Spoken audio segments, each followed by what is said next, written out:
¿Listo?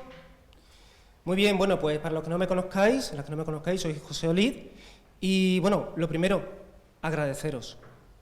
Agradeceros que estéis en esta formación y a las personas que estáis allá, pues que también estéis participando, por supuesto. Este programa no tendría sentido, más allá de que traigamos, bueno, profesores que son excelentes, que tienen un recorrido brutal, que os van a decir mogollón de cosas, no tendría sentido sin ustedes. Entonces sí, ellos están bien, sí, pero lo que motiva esto sois ustedes. Pero eso sí, os vais a encontrar con docentes, con profesionales, con muchísima experiencia, con muchísimo recorrido. Y ellos os van a transmitir su excelencia en ese sentido. Pero ustedes vais a tener que hacer algo más. Y aquí es donde está la verdadera excelencia, y es ponerlo en duda. No os creáis nada de lo que os cuenten. Y los que estéis allí, tampoco. Porque estas personas tienen su perspectiva, tienen su experiencia, claro que sí, y son excelentes. Por eso lo hemos seleccionado, claro que sí. Si no, pues no, ¿no? Pero en última instancia, los que y las que vais a responder ante las personas que tenéis delante, sois ustedes. Entonces no vale decir que he aprendido esto porque alguien me lo ha dicho, o voy a hacer esto porque la experiencia de esta persona me está diciendo que lo haga. La responsabilidad es solamente vuestra, y el mérito, por tanto.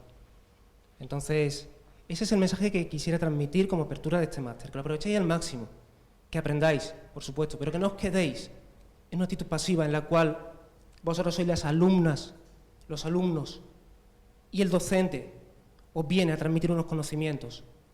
No, que dudéis, que preguntéis, que no creáis las cosas, que exijáis, porque a fin de cuentas, los docentes están a vuestro servicio. Estamos a vuestro servicio. Pero tenéis que ser activos y activas. Entonces eso es lo que me gustaría transmitiros. ¿Sí? Que aprovechéis y que no os creáis nada de lo que os cuenten. Bueno, solo un poco. Solo un poco. Eso sí, dale un voto de confianza. Yo no voy a decir lo que ¿sí? pienso. Solo un voto de confianza y a partir de ahí, ¿sí? Pero que cuestionéis, que pongáis en duda, ¿sí? Así que poco más. Por mi parte, solamente transmitir eso y dejar a una ponente excelente Gracias. como María Jesús Froján, que Miguel tú lo vas a presentar, ¿no? Sí. Muy bien. Esto debe ser como... ¿Para acá? María Jesús. Eso de presentar a María Jesús. Esta mañana Marino y ahora María Jesús es echarle mérito, ¿no? Bueno, para nosotros. Pero no porque sean impresentables, sino porque no necesitan presentación. Bueno, cuando me puse... Yo soy admirador de María Jesús hace muy poco tiempo, porque lleva poco tiempo en esto, pero siempre... Y es alguien que me parece un poco en la línea que decía ahora José, que ha sabido, igual que Marino esta mañana lo habéis visto, poner muchas cosas en duda, ¿no? Pero muchas cosas en duda desde unos conocimientos muy sólidos, que es de donde parte el trabajo de María Jesús y de su equipo de hace muchos años. Profesora de la Universidad Autónoma de Madrid, miembro o directora del máster de modificación de conducta. Sí, de terapia de conducta. De terapia de conducta, perdón, de ITEMA en Madrid, excelente, un máster muy diferente, muy especial, con un trabajo con sus alumnos fantásticos, que os recomiendo y que por lo menos lo conozcáis. Y autora de numerosos libros, artículos. Antes me preguntaba el compañero, ¿qué ponemos en el rótulo? Para mí es la especialista en psicoterapia. Por aquí que hay alguien que me ha sufrido en práctica, pues ya sabe quién es María Jesús Froján, lo intento, esa X, varón andaluz, que habéis leído diversos artículos suyos y nos ha ayudado. Y cuando me puse en contacto con ella para que estuviese en esta inauguración del máster de terapias contextuales, me dijo, ¿seguro que quieres que venga? Por supuesto, porque creo que nos va a hacer pensar, reconocernos en las bases, que creo que es muy necesario, y poner en duda cosas que ya lo dice en voz alta, sabe decirlo muy bien, pero que están realmente en debate dentro de las terapias contextuales. Esto no es un lago con una serie de directores que vamos todos por el mismo sitio. Lo ponemos en duda los que trabajamos en aplicada, lo ponen en duda los que trabajan en básica y los ponen en duda la gente que está haciendo investigación básica como María Jesús. Así que paro el rollo, estoy feliz, estoy encantado de que María Jesús esté con nosotros y os dejo con ella, que seguro que también va a ser una tarde tan estupenda, por lo menos como esta mañana. Muchísimas gracias, María Jesús. Muchas gracias, Miguel. Bien. Pues antes de empezar el curso, efectivamente, la clase, yo soy María Jesús Froxan, gallega, no se nota, de Pontevedra. Estoy encantada de estar aquí. Mis estudiantes en la Autónoma, siempre que empiezo los cursos me oyen decir lo mismo. O sea, yo tengo el privilegio de profesionalmente dedicarme a las 3 cosas que más me apasionan. Una es la docencia, no sabría ponerlas en orden, otra la investigación y otra la clínica. Y tengo el gran privilegio de que las 3 cosas se pueden juntar en una, porque cuando yo hablo, las clases que doy, las doy sobre clínica, con mi experiencia clínica, pero basada en lo que investigo. Soy una privilegiada. El pasarme una tarde de sábado aquí, pues al principio siempre da pereza, dices, pero luego cuando me pongo en clase, pues me lo paso muy bien y yo espero que vosotros también, no solo que os entretengáis, que os haga llevadera 5 horas después de las 5 horas de la mañana, sino que aprendáis mucho. Eso espero. Entonces, para eso, yo hablo mucho y sin parar. Entonces, lo que sí os pido es que me detengáis, que me preguntéis. O sea, yo quiero discutir, hablar, comentar. En relación a lo que decía José Oliz, yo disiento en parte y en parte no. O sea, creer no hay que creerse nada. Pero hay un conocimiento científico y un conocimiento no científico. Entonces, el conocimiento científico se transmite, no hay que creerlo. O sea, simplemente es así.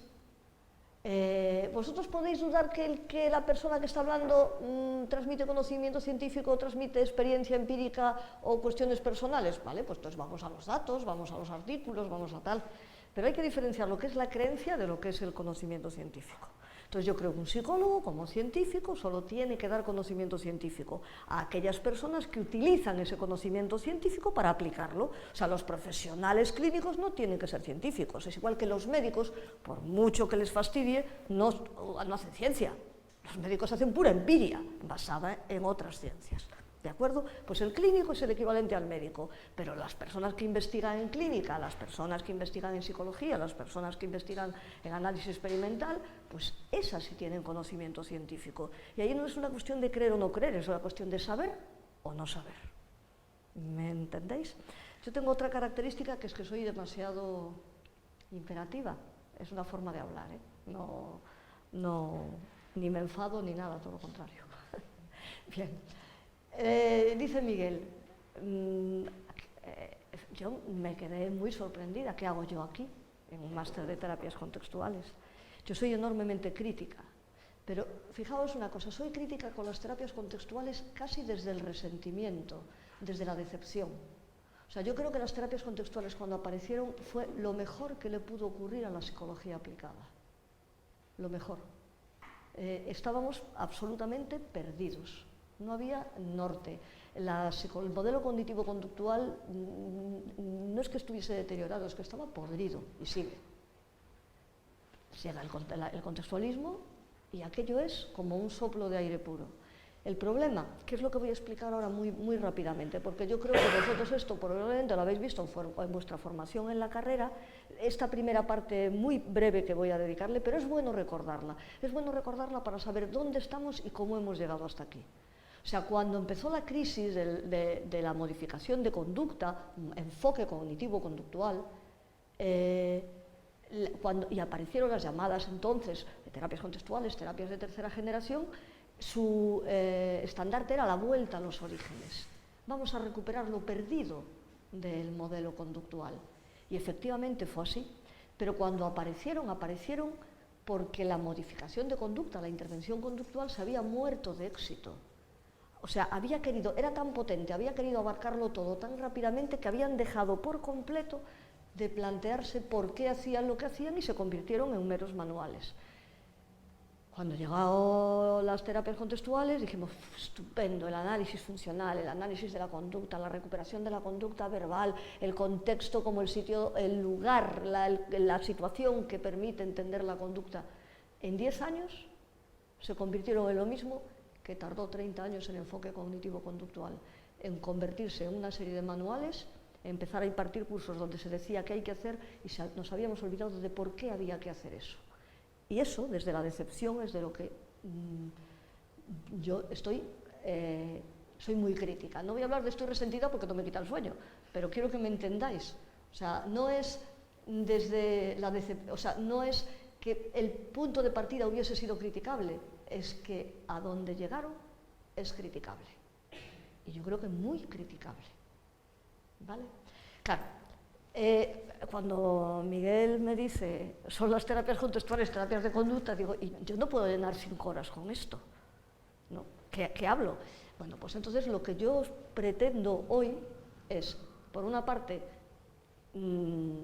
hacer un análisis crítico de las terapias contextuales, de contestar a la pregunta, que se podría contestar ya, pero vamos a quedarnos así con un poco de duda, y después proponeros una alternativa al análisis de la conducta clínica que no está manualizada, que no implica ponerse ninguna etiqueta, sino que es recuperar los verdaderos principios de análisis de conducta en la interacción terapéutica. ¿Comprendido? Hay una parte en esto que yo considero enormemente aplicada, o sea, que no se queda solo sobre el papel, que no es teórica, sino que nos sirve para ser terapeutas muchísimo más eficientes, muchísimo más potentes, conociendo de verdad las claves del cambio de la conducta. Esto va a ser las 5 horas, bueno, ahora ya casi 4 horas y media, que vamos a ver hoy. ¿Alguna pregunta por ahora? ¿Alguna duda? ¿Me entendéis? Bien. En este muy breve recuerdo de la carrera. ¿Cómo nace la intervención conductual? Voy a ser súper breve, pero hay que recordarlo, ¿eh? La intervención conductual surge en los años 50 porque se dan una serie de condiciones que facilitan que el psicólogo, que es experimentalista, vive en el laboratorio, pase al mundo aplicado. No me voy a remontar a lo que ya conocéis, las guerras mundiales, el estudio de la personalidad, la clasificación de los soldados, todo eso no. Pero la intervención conductual frente a cualquier otra intervención psicológica, ¿por qué aparece? Porque hay unas condiciones para que se desarrolle una ciencia de la conducta formal, de verdad, científica. Estudios de condicionamiento clásico, el estudio de los reflejos, el estudio comparado animales humanos y el desarrollo del conductismo como una filosofía de la ciencia y la psicología del aprendizaje. Eso por una parte. Por otra parte, lo que se hacía dentro del tratamiento de los problemas psicológicos, enfermedades mentales, como queráis llamarle, no vamos a empezar ahora a discutir de eso, pues era absolutamente insatisfactorio. Tanto la explicación como la intervención. ¿Qué pasaba? Los procedimientos médicos aún no estaba la farmacología tan desarrollada como ahora. No quiero decir con esto que los fármacos sean la alternativa, ni mucho menos, pero es que entonces eran todavía menos. O sea, no había por dónde coger el tratamiento farmacológico. Era absolutamente deficitario. El diagnóstico psiquiátrico no ayudaba. O sea, cuando etiquetabas a alguien, seguías sin saber qué es lo que le estaba pasando. Tampoco ahora lo sabes, pero ya digamos que son más descriptivos. Y los psicólogos no hacían otra cosa que pasar test y no servían para nada más. Todo eso también genera una molestia, una incomodidad desde la psicología. Y por último, los estudios en condicionamiento clásico con animales y en condicionamiento operante con humanos empiezan a dar sus frutos. Se empieza a ver que sirve para algo, que resulta que la psicología experimental sirve para la intervención sobre los problemas de las personas. Y todo eso hace, pues efectivamente, que se desarrolle la intervención conductual. Pero esta época dura muy poco. Si vosotros os repasáis, hay un libro que probablemente todos hayáis leído, y si no lo habéis leído yo os lo recomiendo, que es el libro de Katdin de Historia de la Modificación de Conducta, ¿no? Pues se pasa de que haya una revista de psicología aplicada, 2 revistas, a que haya decenas de revistas, a que haya un congreso de psicología o una reunión, a que haya cientos de congresos. Es decir, en 10 años la expansión de la intervención conductual es asombrosa. El éxito, insuperable. El reconocimiento social como la estrategia más potente no tiene parangón. ¿Pero qué ocurre? Pues ocurre lo siguiente. Entendedme que si estoy explicando esto es para luego no repetirme con lo que le pasó a las terapias contextuales. es exactamente lo mismo. Éxito, reconocimiento social y muerte por éxito. Lo vamos a ver. ¿Dónde estaba la potencia de la intervención conductual? En que sus principios clínicos, sus técnicas, sus estrategias, surgían de laboratorio, tenían una base científica. Pero resulta que todos podemos intuir que el laboratorio, los datos de laboratorio no pueden ir tan rápido como la aplicación de los mismos. O sea, todos estamos esperando por un tratamiento para el cáncer. Se lleva años investigando el cáncer. Años. Es un buen paralelismo, ¿no? O sea, tú quieres combatir una enfermedad y hay años y años y años de investigación. Bueno, pues hubo años y años y años de investigación sobre principios de aprendizaje clásico y operante hasta que se empezaron a desarrollar las primeras intervenciones conductuales. Resulta que fueron tan potentes, era tan rápido y tan eficaz que los clínicos dijeron: ¿para qué necesitamos el laboratorio? ¿De qué nos sirve si nosotros somos buenísimos? Y venga indiscriminadamente. Entonces, del tratamiento con niños esquizofrénicos se pasó al tratamiento de cualquier otra cosa. Primero fóbicos, luego depresivos, obsesivo-compulsivos y todo tipo de etiquetas. Olvidando por completo las bases en las que se había fundamentado. ¿Me seguís? O sea, somos tan buenos, somos tan potentes, somos tan eficaces que... ¿Qué hacemos? Si la investigación va muy lenta, pues prescindamos de la investigación. A mí una cosa que me encanta decirle a mis estudiantes es que lean los primeros manuales de terapia o modificación de conducta de los años 60 y lo comparen con los de los años 90. Si yo llego a estar en mi clase en la Autónoma, daría nombres de autores. Este manual es la vergüenza nacional. Aquí no lo digo, para quedar grabado. Así en la Autónoma estamos, no, todo el mundo me conoce, pero aquí no lo digo. Hay un manual que es la vergüenza nacional. Buscarlo. Hay una reedición del manual 10 años después, así que si queréis. Yo lo comparo. Cogéis cualquier manual, ya no digo los manuales originales americanos o ingleses, el Yates, o el Remy Masters, todos estos, sino el Mayor y Labrador, que es el mejor manual que se ha publicado en español directamente en nuestro país. Bueno, pues lo comparáis con cualquier otro que haya surgido en los años 90, 95 y son aberrantes. Cuando yo estudiaba, yo estudié en Santiago, la asignatura de técnicas de intervención, que se llamaba Técnicas de Intervención y Tratamiento Psicológico 1, me parecía de un simplismo, porque nos daba la desensibilización sistemática y nos decían: primer paso, comprobar la relajación, segundo paso, tercer paso, aplicar la jerarquía. Pero qué chorrada, ¿no? O sea, qué cosa más sencilla para algo tan complejo como es el tratamiento de una fobia. A nadie se le había ocurrido decirme que Wolpe había hablado de los principios de inhibición recíproca y contracondicionamiento, y que eso es la desensibilización sistemática, no la aplicación de una jerarquía. ¿Me entendéis? A eso llegamos. Lo siento, o sea, me voy a saltar un poco. Si nosotros ahora cogemos un manual de cualquier terapia contextual, nos dicen exactamente lo que os estoy diciendo yo de la DS. Ahora conseguimos el no sé qué, ahora la desliteralización, ahora el no sé qué. No me digan eso. Dígame qué efecto produce eso, dígame el proceso que hay detrás. ¿Me entendéis la crítica? Volvemos a los orígenes.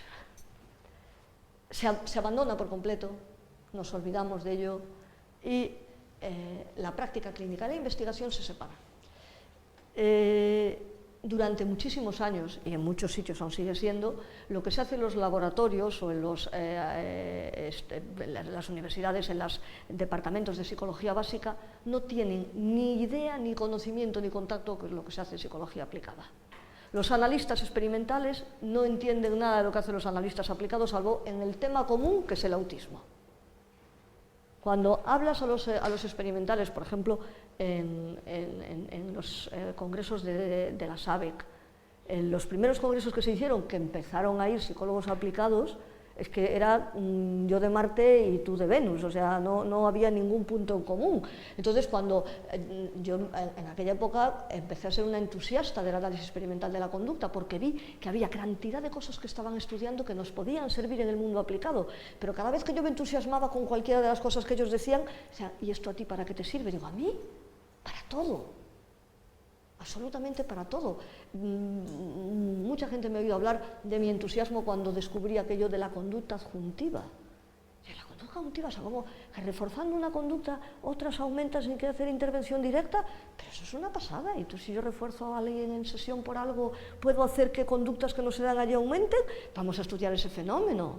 O sea, de repente se me abría el mundo y los no entendían, ¿no? Ahora ya empieza a haber, afortunadamente, empieza a haber cierta conexión en estos grupúsculos, estas sociedades, este máster, otros másteres o algunas sociedades específicas, ¿no? Pero hace años, de verdad, o sea, eran como dos planetas diferentes. ¿Qué llevó a esto? La pérdida absoluta de la intervención conductual. Una intervención absolutamente individualizada, basada en análisis funcional, sin etiquetas, sin ningún tipo de ascripciones o clasificaciones diagnósticas. Se olvidó. Y llegamos a precisamente aquello que se quería criticar, que se pretendió criticar, esta lucha contra el diagnóstico psiquiátrico, esta lucha contra el modelo médico. En esa crisis, que fue muy potente, se buscaron varios intentos de solución. ¿Cómo salimos de aquí? A partir de aquí es donde vamos a ver la aparición, me estoy poniendo finales de los 80, principios de los 90, la aparición del modelo contextualista. Hubo de todo.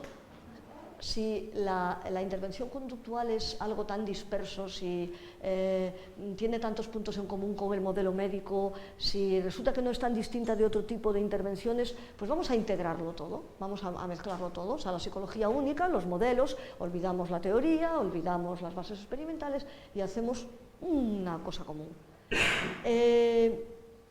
Los intentos de integración fueron fallidos, absolutamente, porque es imposible. Tú no puedes casar modelos teóricos distintos, modelos teóricos que son incongruentes. Tú puedes mezclar tecnologías, pero basándote en la explicación en uno de los modelos, no en los demás. ¿Me entendéis? O sea, vamos a ver, yo soy absolutamente crítica con el acientifismo en psicología. Ya vamos a olvidarnos del contextualismo. Es decir, terapias humanistas, terapias gestálticas y todas cosas rarísimas. Soy crítica porque no hay ninguna fundamentación, pero las estrategias de intervención que utilizan me pueden parecer buenísimas si somos capaces de explicarlas en términos de psicología del aprendizaje. Es decir, la forma de proceder, la técnica de la silla vacía, todas, claro que sí, pero es que sería absurdo negar que sirven si estamos viendo que sirven. Lo que es ridículo es la explicación que le dan. ¿Me estáis entendiendo? Entonces, el intento de integración no intentaba casar técnicas, lo que intentaba era casar modelos, lo cual el fracaso estrepitoso. No se consiguió nada. Siguiente, olvidémonos de la integración, volvamos a la experimentación, olvidémonos de este crecimiento alocado. Vamos otra vez a las bases teóricas, a las bases teóricas y experimentales de la intervención conductual. Variables cognitivas nunca se negaron en el modelo conductual, nunca. Lo que se pide es un análisis científico de esas variables, pero nunca se negaron. Los procesos de pensamiento analizados como conducta verbal encubierta siempre estuvieron presentes. Entonces, vamos a olvidarnos de lo que hicieron cuando llegó lo que llama Marino Pérez el advenimiento de la psicología cognitiva, del modelo cognitivo. Resulta que los pensamientos mediaban todo, los pensamientos como algo cualitativamente distinto al resto de la conducta. Eso no tiene ningún sentido. Pero que la gente piensa y su conducta está guiada por lo que piensa, otra vez, es que es ridículo guiarlo, es negarlo. ¿Me entendéis? Entonces, vamos a analizarlo. Y volvamos a la teorización. Volvamos a analizar las cuestiones más conceptuales, más teóricas del modelo que nos está ocupando. O sea, esto es lo que realmente nos va a volver a dar fortaleza. Y en este contexto vamos a analizar las variables cognitivas, vamos a teorizar y a experimentar, en este contexto surgen las terapias contextuales. ¿Qué había ocurrido hasta aquí en los distintos modelos de intervención conductual? La intervención conductual nunca fue única. Eso es un error. Hablar de ella como si fuese una única cosa. La intervención conductual desde sus orígenes tenía dos modelos que están aquí puestos. El modelo de condicionamiento clásico y el modelo de condicionamiento operante. Acordaos, condicionamiento clásico aplicado a la clínica es la llamada terapia de conducta. Condicionamiento operante aplicado a la clínica es la llamada modificación de conducta. Cuando se unieron ambos enfoques, los manuales se llamaban, incluso tenían las dos etiquetas, manual de terapia y modificación de conducta, para decir, oiga, que no nos dejamos nada fuera. Y después se empezó a utilizar indistintamente. Yo supongo que habéis oído también que hay autores que decían, vamos a utilizar el término modificación de conducta porque es más amplio, no solo se refiere a problemas psicopatológicos, sino a cualquier comportamiento, y vamos a dejar la parte de terapia para los problemas clínicos. Pero en cualquier caso, indistintamente. Pero en sus orígenes, condicionamiento clásico, terapia de conducta, condicionamiento operante, modificación de conducta. Desde el principio, y acordaos también de vuestros primeros cursos de carrera, condicionamiento clásico Europa y Sudáfrica, condicionamiento operante Estados Unidos. O sea, desde el inicio hubo dos modelos.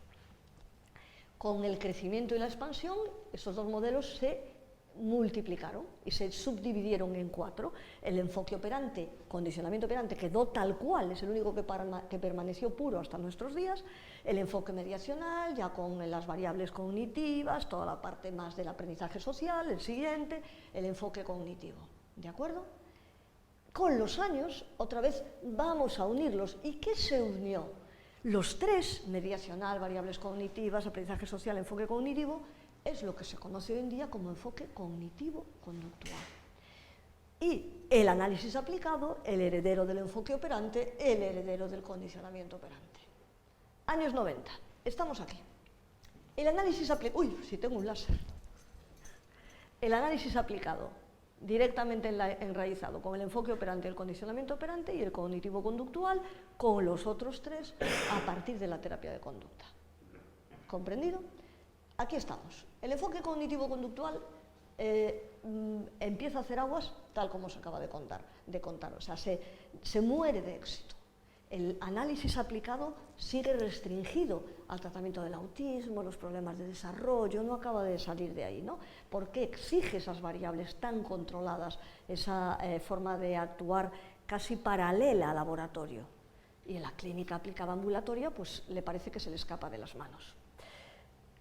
El enfoque cognitivo-conductual para un analista de conducta es un enfoque redundante, porque cognitivo-conductual es lo mismo, pero para ellos no es lo mismo, porque acordaos que las variables cognitivas eran cualitativamente distintas al resto de las variables. ¿Me seguís? Pero para cualquier analista de conducta dice, ¿por qué dicen cognitivo-conductual? Como si la cognición no fuese conducta, ¿vale? Entonces, aquí estamos. ¿Qué ocurre en los años 90, a partir de los años 90, con vamos a la experimentación, a regresar a la teorización? Ocurre que surge el enfoque conductual. Y del cognitivo-conductual hay una derivación que dura muy poquito dentro del propio enfoque, que es el modelo constructivista, que es ya llevar la parte cognitiva a su último extremo. A mí me encanta hablar de un autor que para mí muestra la evolución de la modificación de conducta en una única persona, que es Mahoney. Mahoney en sus orígenes era de condicionamiento operante. El libro de control permanente de peso, no sé si lo conocéis, es un libro que sigue siendo extraordinario. Mahoney y Mahoney. Control permanente de peso, editorial Trillas. Al cabo de unos años, Mahoney se aleja de lo que estaba haciendo y escribe un manual que es el Manual de Modificación de Conducta Cognitiva, en la editorial de DB. Reniega de toda la parte operante, tacha el conductismo de reduccionista. Al cabo de unos años saca su Manual de Constructivismo. Reniega del enfoque cognitivo, por supuesto ya del enfoque operante ni existe, no lo puede, vamos, debe ser anatema, ¿no? No lo concibe, ¿no? O sea, que muestra esta línea en una sola persona muy curiosa, una evolución muy particular. Bien, nos olvidamos de esto y nos vamos hacia arriba. Enfoque contextual. El enfoque contextual representa precisamente la evolución en los años 90 del análisis aplicado de la conducta, de aquello que permaneció fiel a sus orígenes, fiel al punto de partida. Y no supuso absolutamente ninguna novedad respecto a los orígenes, sino que la novedad era el regreso, la vuelta a recuperar lo que se había ido perdiendo a lo largo de los años. Y cosas que son fundamentales. Por eso os digo que en los años 90 todas las personas que estábamos en aquel momento pues interesadas en la clínica y nos gustaba investigar al respecto, vimos el cielo abierto, dijimos, esto es maravilloso, es de verdad extraordinario. Y ahí nuestro interés en el modelo contextual como heredero del análisis aplicado de la conducta y todo lo que ello significaba. ¿De acuerdo? Años 90, de repente se hizo la luz en esa tiniebla que había en la intervención conductual. Se hizo la luz, pero ¿de qué manera? Pues volviendo atrás, recuperando todas estas variables que os digo, pero duró muy poco. Duró muy poco. Primero, se reprodujo lo que os decía, la muerte de éxito. Pocas intervenciones conductuales han tenido tanta audiencia como las llamadas terapias de tercera generación. Todo el mundo las conoce. O sea, la ACT todo el mundo la conoce, no tanto la psicoterapia analítico-funcional. El mindfulness, todo el mundo lo conoce, está en todos los sitios. O sea, de repente, cuestiones que eran, pero muy técnicas, se necesitaba conocimiento para aplicarlas, de repente está en todos en todo. O sea, todo el proceso de venta del contextualismo ha sido llamativo. No me voy a meter en esa parte porque todos lo que hablo son conjeturas, pero bueno, que creo que ha habido un marketing muy interesante para vender el modelo. Ese éxito es lo que ha llevado, desde mi perspectiva, al fracaso. Pero vamos a ver ahora por qué el modelo contextual, insisto, es un modelo muy bueno como punto de partida y, desde mi perspectiva, criticable en su situación actual. ¿Vale? Bueno, esto lo vamos a dejar para después porque ahí viene la explicación de todo lo que va a... Bueno, esto ya está. Me quiero parar un momentito en esto. Decía, el enfoque cognitivo-conductual se muere de éxito e incurre en una serie de errores que nos interesa tener muy en cuenta. En primer lugar, la modificación de conducta se vende como algo enormemente sencillo. Como os decía, se manualiza y cualquiera puede reproducir los pasos que dicen los manuales, cualquiera. Hay una anécdota que cuento siempre también, es que en la Universidad Autónoma, debió de ser el año 90, 91, 92, cuando yo llegué a Madrid a hacer la tesis doctoral, la Facultad de Medicina puso en marcha un máster de modificación de conducta. O sea, los médicos, los psiquiatras se daban cuenta de que las estrategias conductistas, como decían ellos, eran las que de verdad conseguían el cambio. En ese máster de modificación de conducta no había ni un solo psicólogo. La Facultad de Psicología dijo, por aquí no pasamos. Y el máster estuvo vigente no sé cuántos años con un psicólogo. Pero es que lo vendíamos como algo tan fácil, parecía algo tan trivial que cualquiera se hacía con un manual y decía, cualquiera lo puede aplicar. ¿Me entendéis? O sea, éramos nosotros los que estábamos desvirtuando el carácter científico y experimental de la intervención conductual. Entonces, gente ajena a la psicología pensaba que era eso, que era aplicar una serie de pasos. La propia psicología desvirtuaba, o sea, los propios psicólogos trivializan, lo digo en pasado, o sea, en presente y en pasado, trivializaban y trivializan la modificación de conducta. La confusión teórica, como os digo, y conceptual, experimental, era gigantesca, no había por dónde cogerla. Y empezaron a tener muchísima fuerza los trabajos que decidían qué técnica era mejor que qué, comparando intervenciones grupales. ¿Os dais cuenta que eso es una aberración? O sea, tú no puedes aplicar a un grupo una estrategia conductual si antes no haces el análisis funcional de cada individuo. Y por tanto no puedes comparar grupos. Y sin embargo, bueno, no hay más que ver la psicología basada en la evidencia, de la APA, ¿no? Eso ya es todavía más reciente. Pero en aquel momento, es que, ¿cómo es posible? ¿Cómo puedes decir que esto es mejor que esto si no sabes si la gente que forma los grupos tienen problemas comparables? No puedes aplicar la técnica como tal. ¿Me entendéis? Bueno, pues esto es de los factores que llevaron a este hundimiento absoluto para las personas que intentaban hacer una psicología clínica seria el modelo cognitivo-conductual. En este punto, como os digo, acordaos de la línea esta acá, análisis aplicado, enfoque contextual. ¿Hasta aquí me estáis siguiendo? ¿No hay ninguna pregunta? Podéis, de verdad, pararme y preguntar lo que queráis, Sale esto, el enfoque contextual, también llamado análisis de la conducta clínica, cuando surge, como os digo, lo vemos como el agua de primavera. Primero, herederos directos del análisis aplicado de la conducta. Se proclaman así y es lo que hacen volver a esos principios. En segundo lugar, el contexto, que se había olvidado.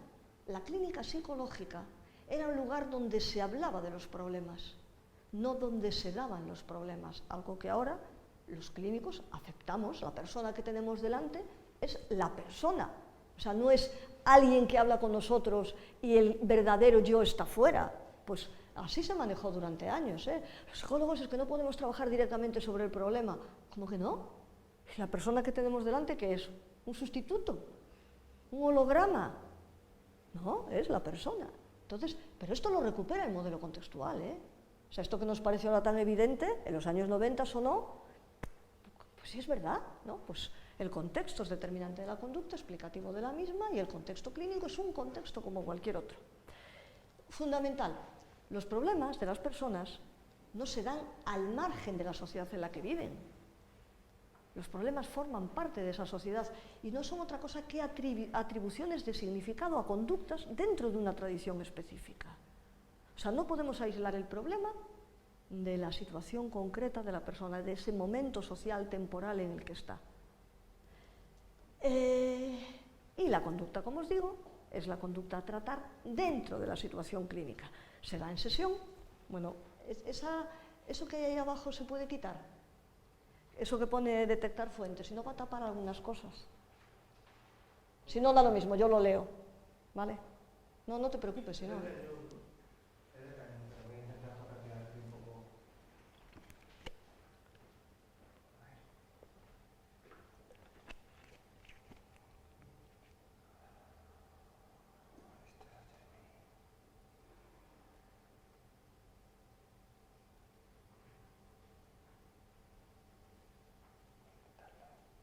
De verdad, que no importa, si leo yo lo que ponga ahí, si siempre van a ser trocitos mínimos.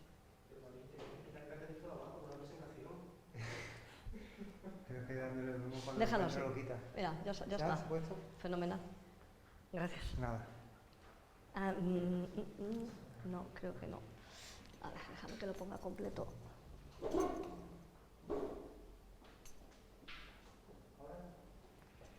Sí. Bien.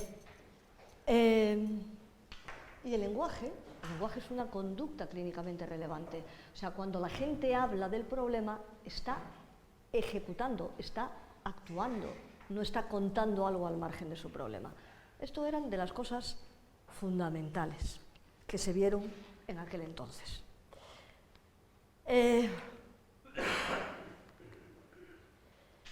Muy rápidamente. Dentro del enfoque contextual o del modelo contextualista, terapias de tercera generación, aparecieron distintos enfoques terapéuticos diferentes. Dos con mayor fuerza, uno, sobre todo la psicoterapia analítico-funcional, siempre estuvo más a la baja, aunque al inicio fueron muy potentes las dos. ¿El por qué gana la ACT a la psicoterapia analítico-funcional? No lo sé. ¿Tú lo sabes? Más promoción, eso está claro, ¿no? Bien, más venta quizá, ¿no? La cuestión es que mucha más gente conoce la ACT que la psicoterapia analítico-funcional. Vamos a pasar muy rápidamente, pero mucho, porque vais a tener todo un máster sobre terapias contextuales. Entonces, muy rápidamente sobre esto. Las bases teóricas, el conductismo radical. Acordaos, conductismo mediacional, conductismo radical, la conducta como la raíz del fenómeno psicológico, no como el medio para estudiar el fenómeno psicológico. Esto es importantísimo, ¿no? La conducta como la raíz. Y hay que hacer en sesión, hay que hacer reforzar, procesos de reforzamiento, especificación de las conductas clínicamente relevantes y generalizarlas al contexto extraclínico. Esta es la base. Cualquier clínico diría, esa es la clave, son las herramientas que tiene. Conductas del cliente importantes, conductas del terapeuta, conductas clínicamente relevantes, problemas, mejorías, interpretaciones, y el terapeuta tiene que ser capaz de evocar, identificar, reforzar e interpretar las conductas del cliente. O sea, vamos a trabajar con lo que está ocurriendo en sesión. Vamos a dejar de pensar que el psicólogo es un aplicador de técnicas en la mayoría de las ocasiones que instruye para que se hagan fuera. Vamos a aprovechar lo que es la interacción clínica. Y hay cinco reglas que se mantuvieron en sus orígenes: buscar las CCR, evocar las CCR, reforzarlas, observar los efectos reforzantes del terapeuta, ofrecer interpretaciones sobre la conducta del cliente.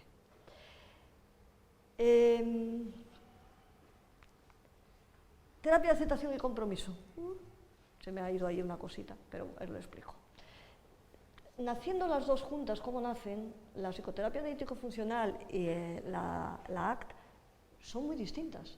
Las dos herederas del análisis aplicado a la conducta, las dos basadas en el análisis funcional de la conducta verbal, el conductismo radical, pero surgen ya como procedimientos de actuación distintos.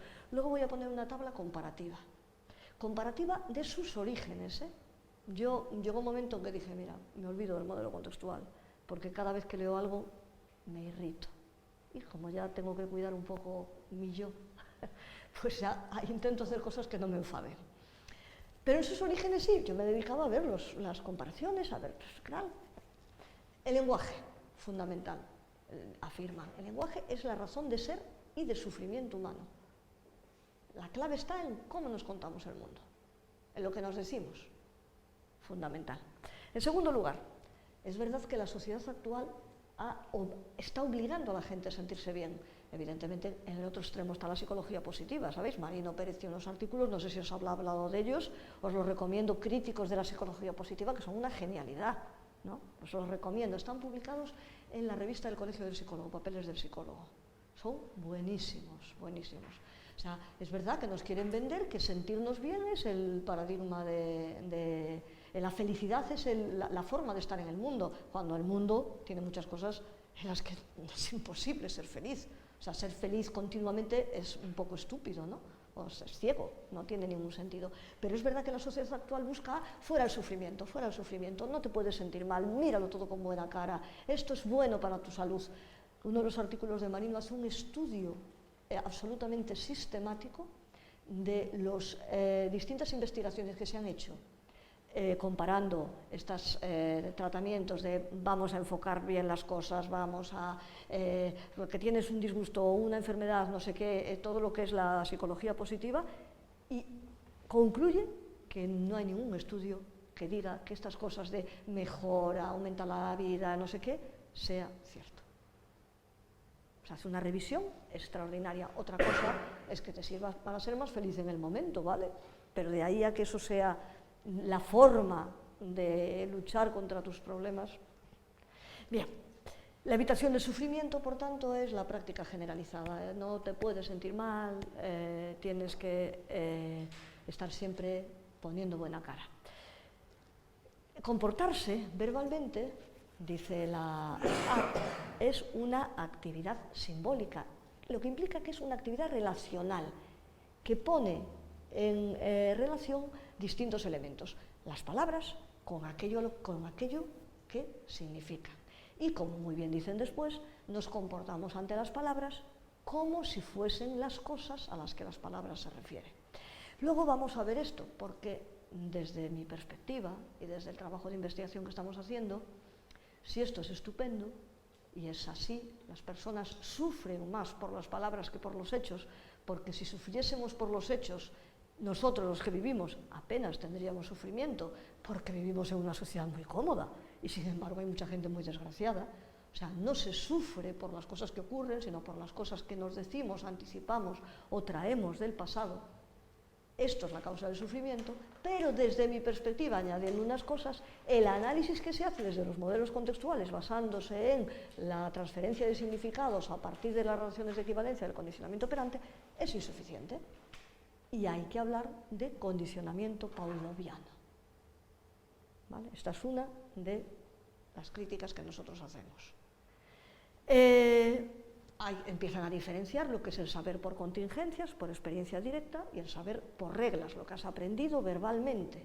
Todo lo que dice Skinner de la conducta gobernada por reglas, que las conductas que se aprenden a través de instrucciones verbales son muy difíciles de cambiar a través de contingencias directas, y entonces todas las intervenciones verbales evidentemente serían mucho más eficaces, con lo cual, estupendo, porque es de la única manera que nosotros tenemos de intervenir. Pues todo eso lo trae la terapia de aceptación y compromiso en sus orígenes. La función de una palabra, ya sea una función aversiva o una función discriminativa, se transfiere a otras palabras, generando, y aquí viene uno de los problemas, el dichoso marco relacional, ¿no? Veníamos hablando antes, ¿quién entiende la teoría del marco relacional? Yo creo que tampoco la puede entender mucho Hayes. Y esto sí que quede grabado, no tiene ni pies ni cabeza. O sea, su punto de partida, en cuanto al estudio, los estudios de Sigman, las relaciones de equivalencia, es tremendamente útil. Pero llega un momento, y otra vez lo que le pasó al enfoque cognitivo-conductual, que cuando la experimentación no es capaz de dar cuenta de todos los fenómenos que el marco relacional quiere explicar, pues nos empezamos a inventar cosas. Y ahí sí, lo que dice José Oliz, nos las creemos. Porque las dice alguien que tiene peso. Y entonces otra vez vuelvo a otros de los autores que para mí son, sin hacer clínica, ni haberse dedicado jamás nunca al campo aplicado, sino al campo teórico o al campo experimental, os recomiendo que leáis, que es un muy buen amigo mío, que es François Thonon. ¿Habéis oído hablar de él? Thonon es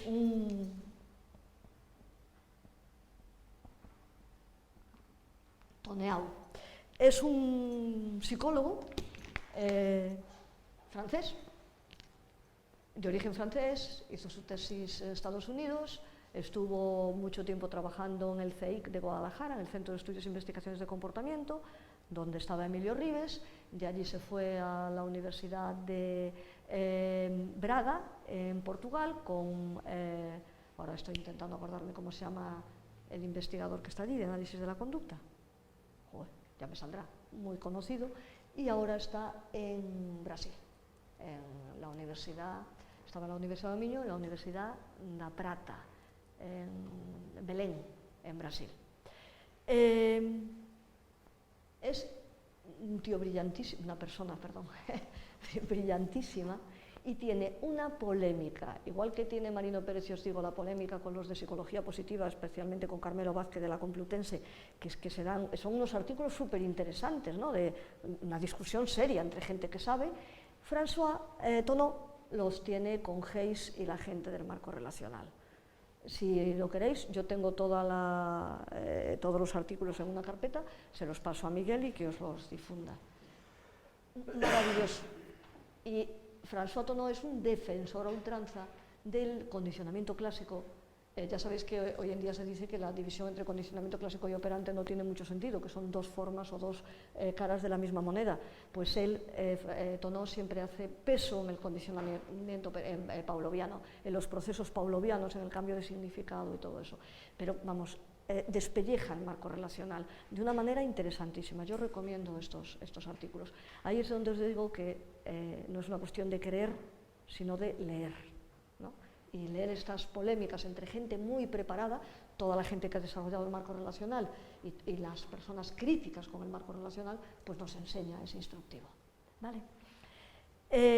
Teoría del marco relacional, responder de forma relacional, responder a un evento en términos de otro evento. Insisto, el punto de partida buenísimo, pero luego ya no soy capaz de explicarlo todo y entonces pues divago, por decirlo de alguna manera.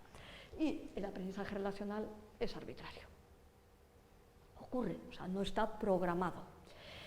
El tema de las metáforas es fundamental en la acta. Las vais a estudiar, las vais a leer. Y ahora, dejadme otra vez que haga, aunque luego volveré a ello de manera más sistemática, otra pequeña crítica. Acabo de decir que los manuales de intervención conductual, modificación de conducta, terapia de conducta, como le queramos llamar según el autor que lo publica, de los años finales de los 80-90, eran aberrantes, eran vergonzosos porque se olvidaban de los principios experimentales que estaban sosteniendo la técnica.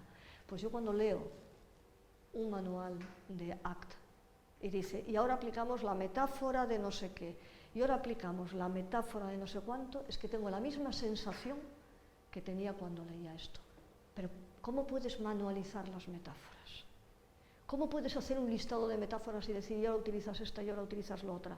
Vamos a suponer que la utilizas porque en ese momento esa metáfora en concreto pone en marcha unos elementos que no sé qué. Explícamelo. Que es imposible que sea así, ojo, porque cada persona tiene un aprendizaje distinto con respecto a las palabras.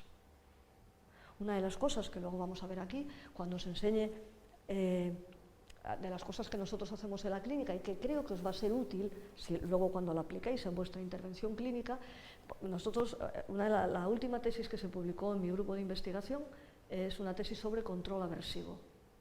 Y entonces nosotros lo que estudió luego os explicaré cómo trabajamos, esto solo para que veáis el ejemplo de lo que os estoy diciendo respecto al uso de indiscriminado o manualizado de las metáforas, que es no tiene ni pies ni cabeza. Cuando está la Nerea Galván, que hizo la tesis doctoral sobre control aversivo, lo que comprobó es que en una tesis anterior el castigo verbal no aparecía. Es decir, el terapeuta en sesión no aplicaba estímulos aversivos cuando el cliente emitía de alguna manera, hablaba una conducta antiterapéutica, y sin embargo las verbalizaciones respecto a esa conducta antiterapéutica iban disminuyendo. Entonces, vamos a ver, ¿qué fenómeno puede ocurrir para que una verbalización vaya disminuyendo y sin embargo no hay un castigo? Y sin embargo, cuando nosotros analizamos la interacción clínica, nos damos cuenta que el psicólogo sí dice cosas aversivas sobre lo que está diciendo el cliente, pero no las dice después de lo que dice el cliente. Y en ese momento, cuando estábamos además empezando con el condicionamiento operante, nos dimos cuenta de que lo que hacía el psicólogo, y de eso versa la tesis, es que emparejaba el propio psicólogo, la verbalización del cliente, o la conducta del cliente, con un término aversivo.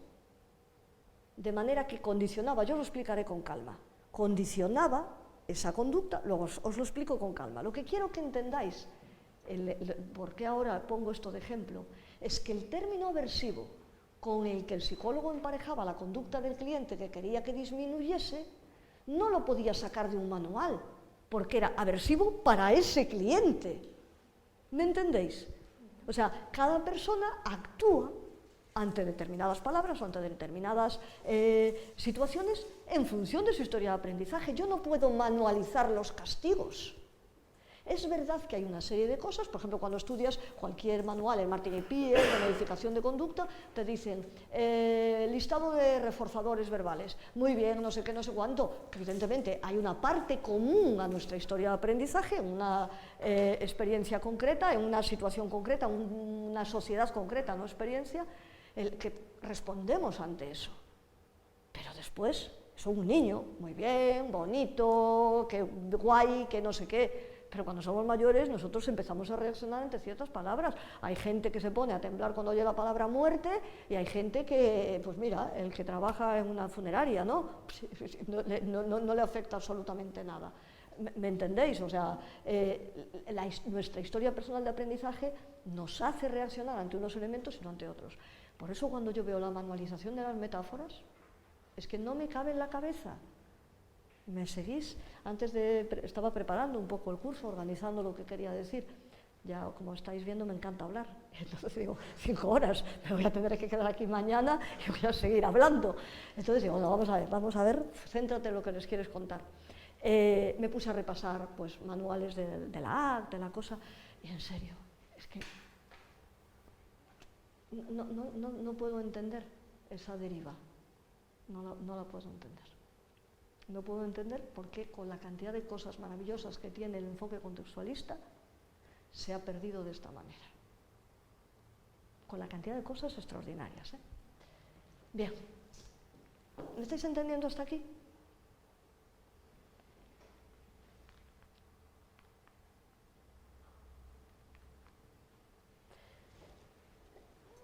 rápidamente.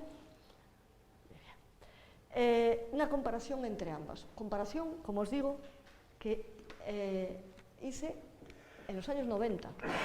Yo no sé si la derivación de ahora ha hecho que esto cambiase, pero ¿cómo fue en sus orígenes?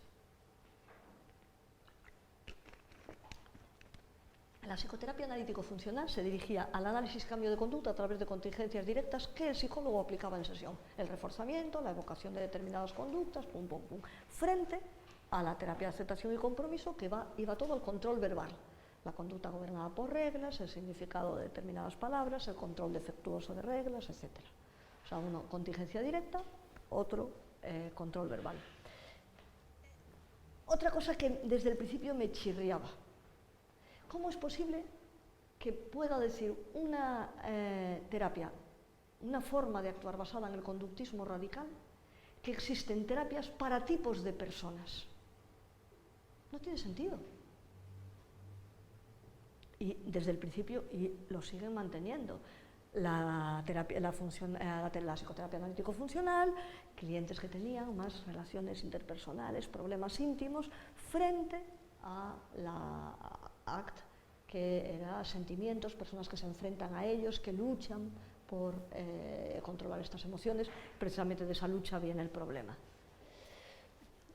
Si no queremos diagnósticos, si no queremos clasificaciones, si cada persona es única, ¿cómo podemos decir que esto vale más para esto? Nosotros tenemos que adecuar los principios de aprendizaje, vestirlos para esa persona. Pero el comportamiento solo se puede explicar de una manera. Hasta que no se descubran otras formas de aprendizaje asociativo, la única forma de explicar el comportamiento humano es por condicionamiento clásico y operante. Entonces, desnudemos, que es lo que tiene que hacer un buen clínico, quitar la vestimenta a lo que dice el cliente y dejar las secuencias. Y ahí trabajar y vestir su discurso para que pueda entenderlo ese cliente. Pero me da lo mismo que sean problemas íntimos, problemas de relación, lucha contra pensamientos, habilidades sociales, problemas de depresión, me da lo mismo.